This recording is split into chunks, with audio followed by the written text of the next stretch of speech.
Anantapuram assembly నియోజకవర్గంలో అంటే ఇప్పటికీ అనంతపురం రూరల్ కావచ్చు, రాప్తాడు మండలము, ఆత్మకూరు మండలము, పూడేరు మండలం అన్ని కూడా అనంతపురం అసెంబ్లీ నియోజకవర్గం 100కి 100 రూపాయలు కూడా అన్ని గ్రామాలు కూడా ఎలక్ట్రిఫికేషన్ చేసిన ఘనత కూడా ఆయనకే కూడా దక్కుతుంది. అంతేకాదు ఒక పార్లమెంటు సభ్యునికి కూడా మరీ ముఖ్యంగా ఈ అనంతపురం జిల్లా కానీ రాయలసీమలో ఉండే కరువులు ఇవన్నీ గుర్తించి ఆ పోరాటంలో కూడా భాగస్వామ్యమై ఎంతో మంది పెద్దలు ఈ రాయలసీమకు వచ్చేసి కృష్ణా జలాలు రావాలని చెప్పి పోరాటం చేస్తే ఆ పోరాటంలో భాగస్వాములు అయితే కాకుండా రాజశేఖర్ గారితో కూడా కలిసి కూడా పూర్వంతో పాటు రాజశేఖర్ గారితో కూడా కలిసి కూడా ఆ పోరాటాలు చేశాడు. అందుకోసమే ఆ రోజు కృష్ణా జలాలు ఈ రాయలసీమకు వచ్చినప్పుడు మరీ ముఖ్యంగా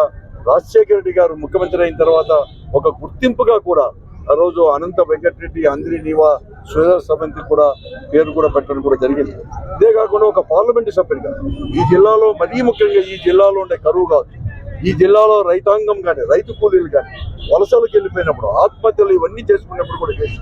ఈ జిల్లాలో ఒక టీం అనేది కూడా తీసుకొని పోయి జైసమ్మీర్ కూడా సందర్శించి జైసమ్మీర్ అంతా కూడా పరిశీలించి అక్కడ అతి తక్కువ వర్షపాతం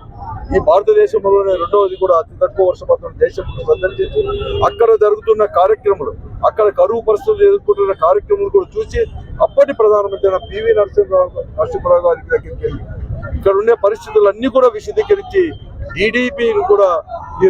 అంటే డెజర్ట్ డెవలప్మెంట్ దాంట్లో తీసుకొని వచ్చిన ఘనత కూడా వారికే కూడా దక్కుతుంది. ఆ రోజు టీడీపీ వచ్చింది కాబట్టి తర్వాత మొట్టమొదటిగా ఈ జిల్లాలో జాతీయ ఉపాధి హామీ పథకం రావాలన్నా, ఇతర కార్యక్రమాలు రావాలన్నా, వాటర్ షెడ్ రావాలన్నా ఇవన్నీ కూడా వచ్చే కార్యక్రమం కూడా చేశాడు. ఇదే కాకుండా ఈరోజు ప్రశాంతతకు కూడా ఈ జిల్లాలో కూడా చేయడానికి, ఎందుకంటే అతను రాజకీయాల్లో ఉన్నప్పుడు ఈ జిల్లాలో ఎక్కువ ఫ్యాక్షనిస్టులు ఉన్నాయి, కానీ ఎక్కడ కానీ ఫ్యాక్షనిజానికి పోకుండా కూడా ప్రశాంతత చేసి అన్ని మార్లు ప్రజాప్రతినిధిగా ఎన్నుకోబడిందే కాకుండా ఈ రోజు అందరూ కూడా గ్రహించాల్సింది ఏమంటే రాజకీయాలంటే ఏదో ఆర్భాటం చేయడమో, ధనమో, లేకపోతే మంది మార్బలం పెట్టుకున్న వారికి రాజకీయాల్లో మనుగడ ఉంటుంది అనేది కూడా చాలా తప్పు. ప్రజాస్వామ్యంలోనే తర్వాత ఏమీ ఆర్భాటం లేకుండా సింప్లిసిటీతోనే ప్రజల యొక్క మన్నలు పొందవచ్చు, ఇన్ని మార్లు కూడా ఎన్నిక కాబడవచ్చు అని చెప్పి కూడా మనందరూ కూడా నిరూపించిన వాడు అనంత వెంకటరెడ్డి గారు. అందుకోసమే ఆయన ఆదర్శంగా తీసుకొని